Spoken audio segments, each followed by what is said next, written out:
আজ আয়োজন হবে গাছেদের পিকনিক। শুনেছো কখনো? শোনোনি তো?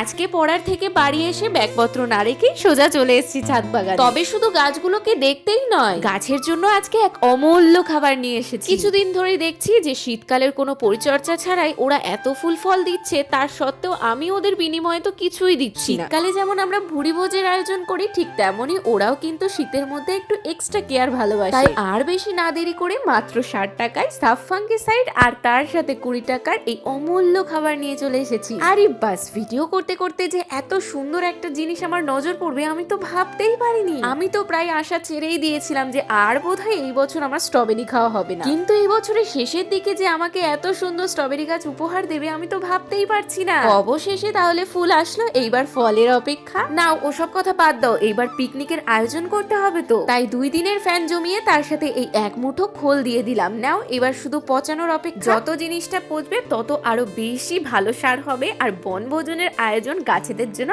আরো বেশি ভালো হবে। দেখো তো, ছাদ বাগানে এসে এত সুন্দর যদি গাছপালা দেখা যায় তাহলে আর কি মন চায় এদেরকে ফেলে রেখে যেতে।